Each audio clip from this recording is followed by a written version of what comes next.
Hi friends, I'm Amy from A Star Reads, and I'm here to do my fall book haul. I've got 27 books. It's becoming a problem. But in my defense, a lot of these were a quarter from like Habitat for Humanity. So, I mean, 4 books for $1, how can you pass that up? But I'm having a lot of fun buying these books, and some of them I've bought because they were for readathons or for other things I plan on doing in the future. So I mean, you know, a little bit of leeway. I'm hoping to kind of pull back a little bit on the purchasing reins here in the next couple of months. So I'd like to start this by talking about the books that I've already read. There's 4 of them, and I'm gonna go through them fairly quickly because I've already read them, and I've probably already talked about them. So the first one is If Beale Street Could Talk by James Baldwin.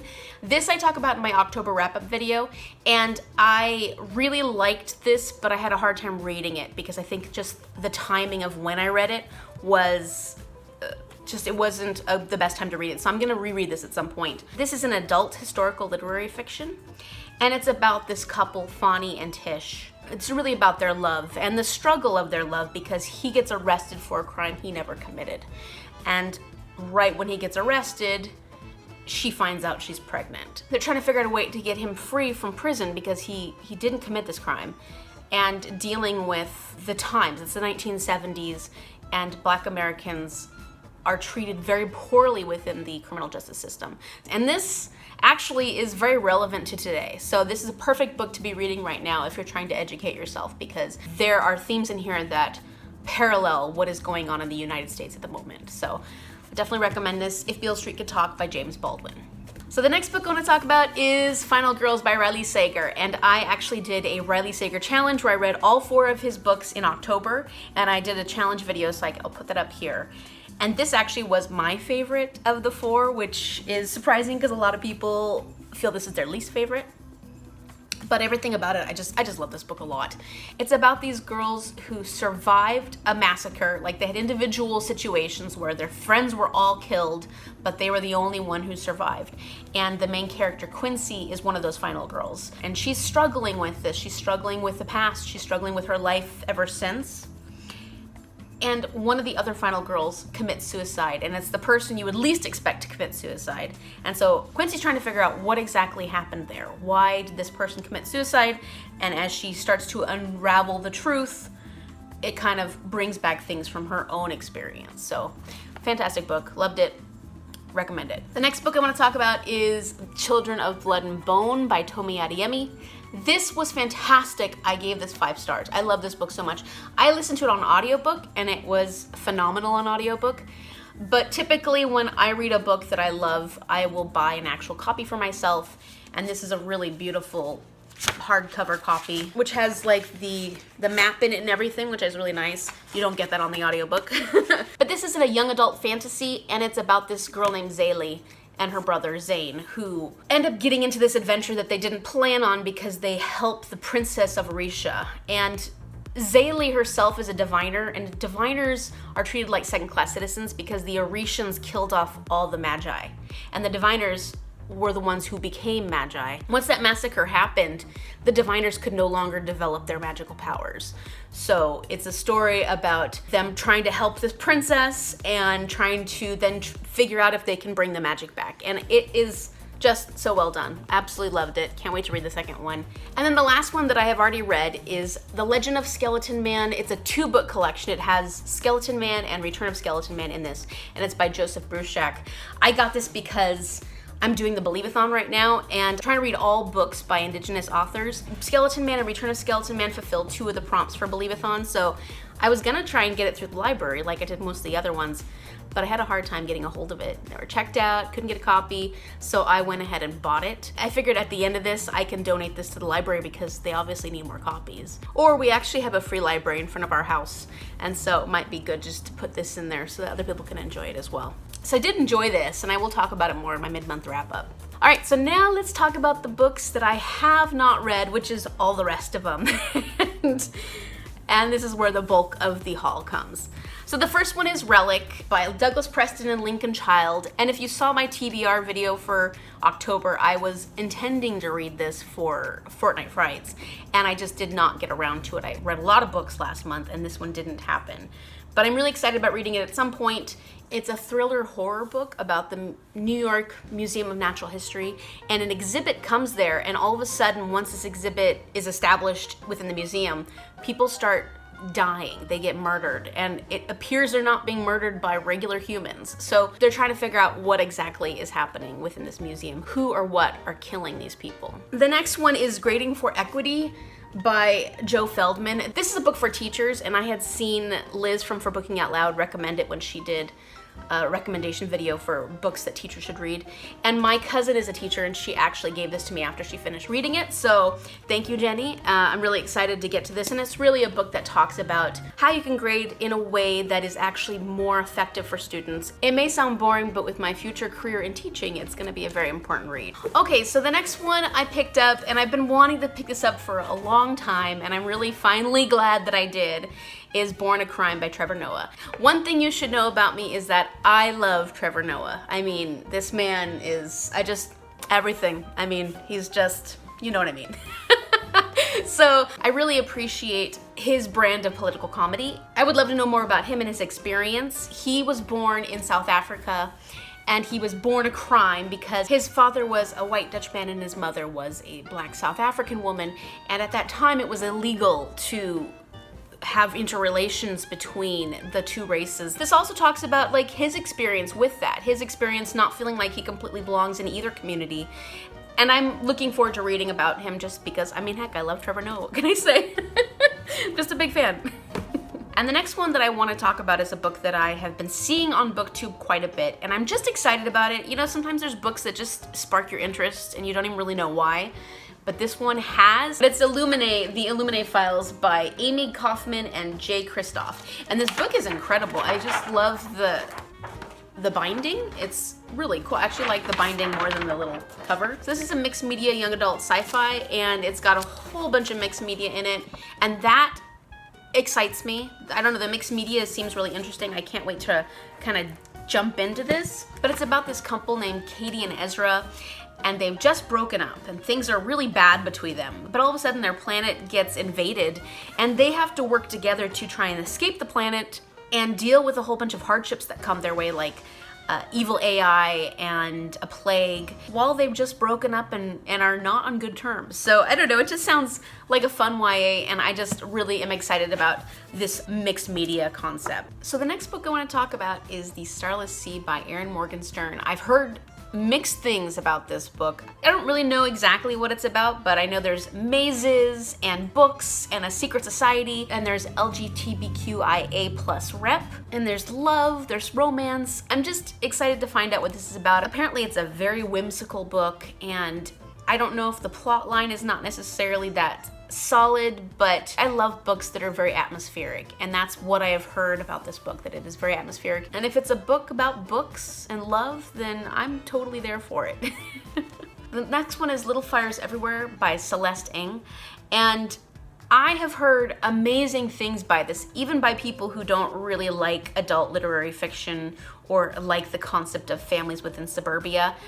They loved this. It's about this woman named Elena who's in this perfect community, her perfect family, perfect little home. And then all of a sudden, another woman named Mia moves into the neighborhood. And Mia's a stepmom. She has a past, and she has secrets that Elena wants to uncover, because Elena doesn't feel so good about Mia being within the neighborhood and wants to find out what her deal is. She starts trying to unravel Mia's past, and I think that it starts unraveling her is kind of what I'm getting from this. It may not sound like the most exciting premise, but I've been surprised by how many people love this book. And then there's a Hulu series made off of it, so maybe it'd be fun to read this and then go ahead and watch the series. Next, I want to talk about Flashfall by Jenny Moyer. I didn't pick up this book. My cousin picked it up and she really enjoyed it, and she gave it to me after she was finished reading it because she's like, I want you to read this.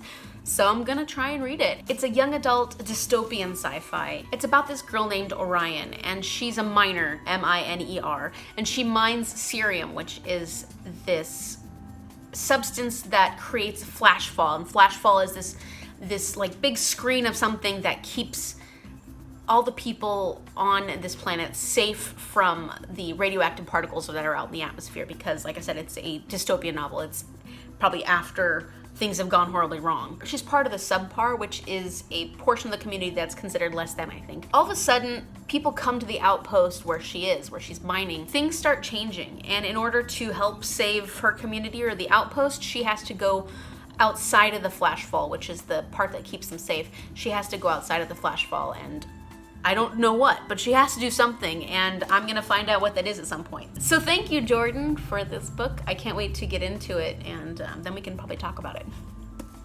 Another book that was given to me is The Invisible Life of Addie LaRue by V.E. Schwab, and I got this from Amanda from Bookappletree. She started reading it and it wasn't her thing, and she asked people if whoever wanted it to kind of raise their hand and say I do. It does sound like something I would enjoy, and of course, as you know, it's one of the most popular books on BookTube right now anyways, so I'm ready to check this out. It's an adult fantasy and I think historical fiction about this girl named Addie, and Addie has made a deal to live forever, but the caveat to that is that she will live forever but no one will remember her, and this becomes traumatizing to her over many, many generations when she's constantly forgotten by the people she meets, has relationships with. You know, nobody remembers her, and she's devastated. She's trying to figure out a way to make herself remembered when all of a sudden she runs across this young man who remembers her, and it's this big deal, and I don't really know what comes of it, but this is the first person to remember her in all these centuries that she's living. So the next book I picked up is a nonfiction, and I'm really excited to pick this up because Isabel Wilkerson is the author of The Warmth of Other Suns, which I read recently, and you can find my review on that in the August nonfiction recommendations video. Yeah, August nonfiction recommendations video. I loved that book, and I have a feeling I'm going to love this one as well. This book is about the caste system, the unofficial caste system of the United States, how it's taken shape over the past several hundred years, what that means for race relations today, what that means for how we live our day-to-day life, and how it shaped our social system, and all the things that go into the caste system of the United States. I'm really looking forward to reading this. Like I said, I've really enjoyed her writing so far, and hopefully I'll get to pick this one up fairly soon. Okay, so the next one I picked up because, for one, look at that cover. It's just so gorgeous. I am really excited about Black Sun by Rebecca Roanhorse. I don't really know that much about it. It's an adult fantasy about this ancient civilization called Tova. There's a celestial event that's about to happen, and this woman named Ziala is a captain of some ship that's heading to Tova. I think she's a bard because when she sings, she gets her magical powers from singing. She has this guy on her ship that's blind and he's scarred all over, and he seems helpless, but she thinks that he could be actually really dangerous. And so I don't know anything else about what happens, but I'm really excited about reading Rebecca Roanhorse's books. I picked up Trail of Lightning, and I'm hoping I'll get to that this month. And I also have Race from the Sun, and I've just heard amazing things about her writing style, and I'm excited to pick up this adult fantasy because it just sounds fantastic.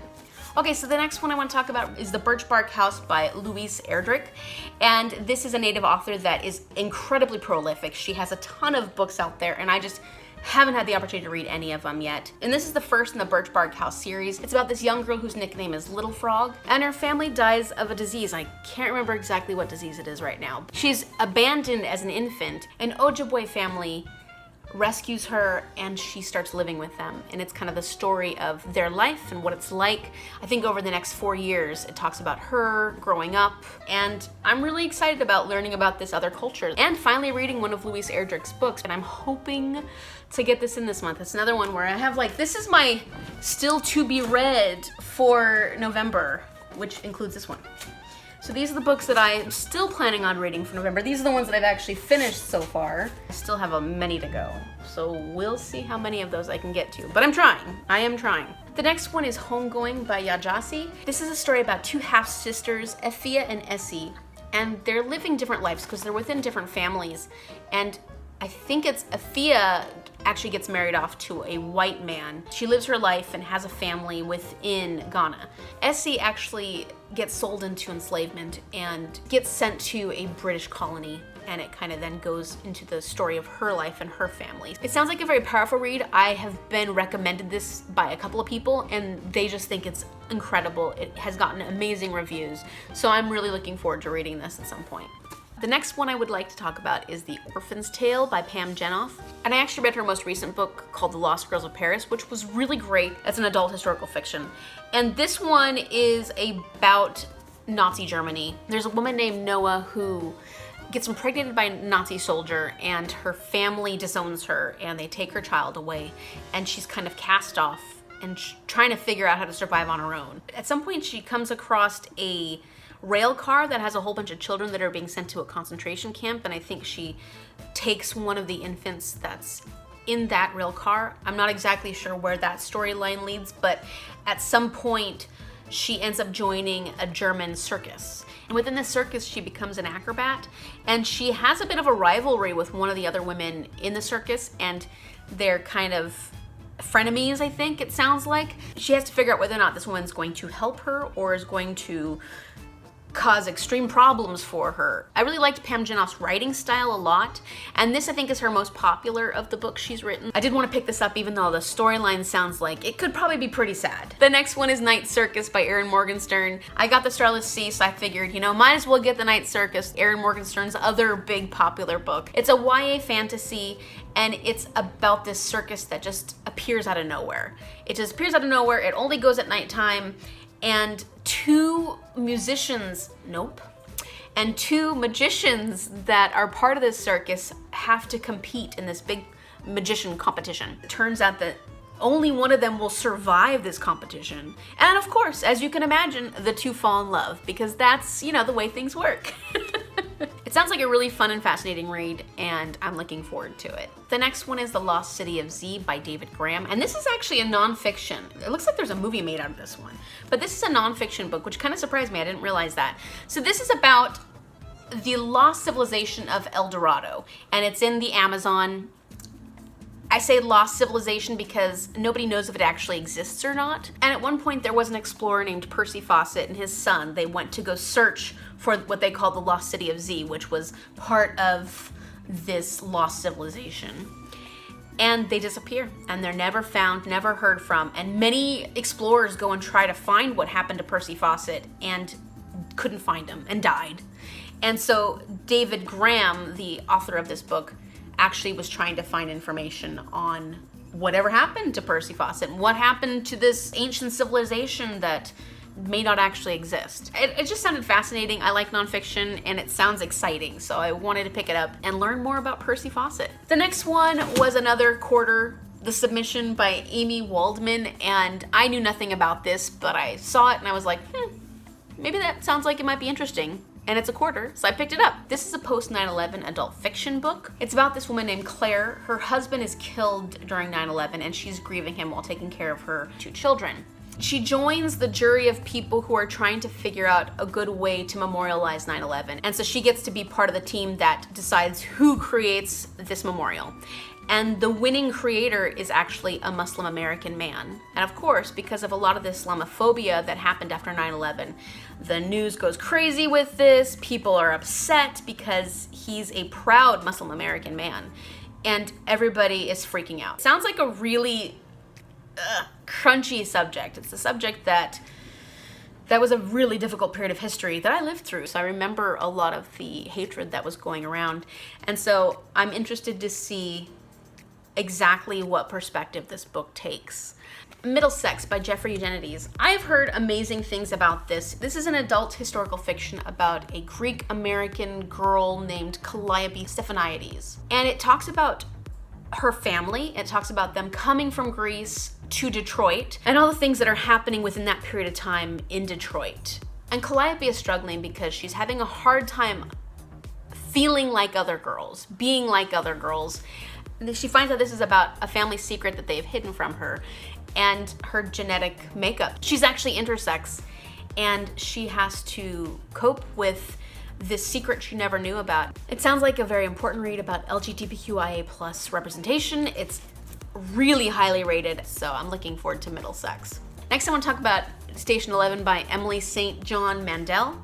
And this is a sci-fi dystopian novel. It's an adult sci-fi dystopian novel. After the apocalypse has happened, or whatever, civilization has fallen, and the US is a wasteland. There's a group of traveling actors that are kind of roaming around the land, I guess providing entertainment and spreading art. This story is about 5 people who are brought together in a situation where there's this dangerous prophet who is probably trying to do bad things to the community. And I don't really know, but it got pretty good reviews, and I might be reading this next month. Fingers crossed that I am. We'll see if it works out. The next one I'll talk about is Sabrel by Garth Nix. This is the beginning of the Old Kingdom series, and I found this recommendation from Amanda from Bookappletree, and it's a YA fantasy that is it's much older, but apparently it's really well loved, and it sounds interesting. It's about this girl named Sabrel who is sent to a boarding school, but it turns out her and her father both have this power of being able to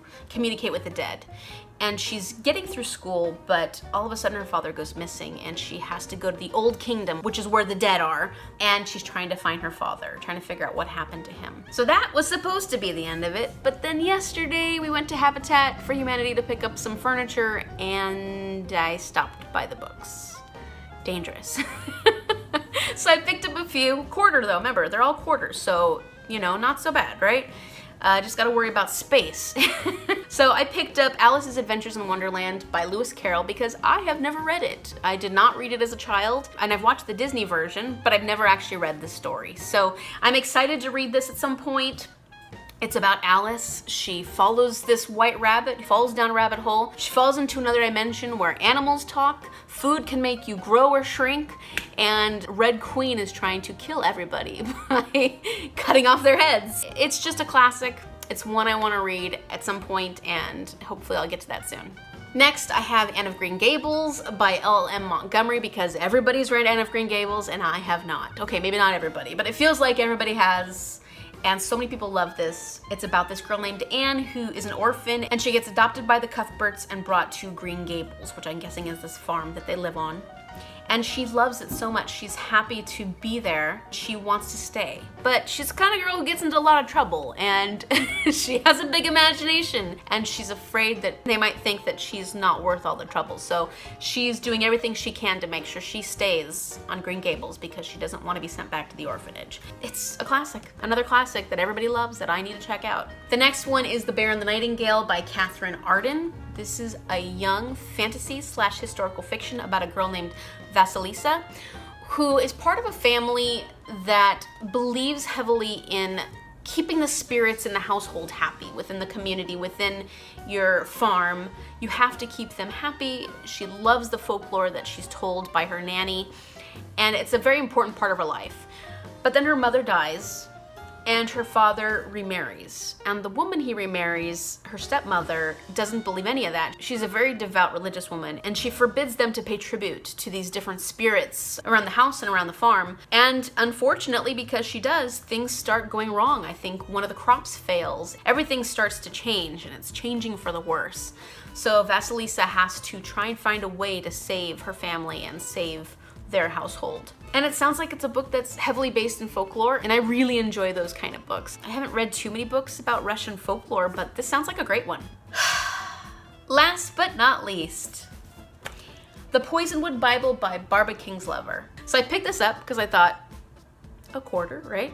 And then I actually looked it up afterwards to see what I bought. This is an adult historical fiction about these Baptist missionaries that go to the Congo in 1959, and they're there as missionaries to spread the word of God and make the lives of everybody in the Congo better, I guess. When they're there, things start to fall apart within their family. I mean, it breaks them. Being there breaks them because all the things they thought were true in life and that they believed so strongly are being tested, and finding out what they believed to be true wasn't necessarily true.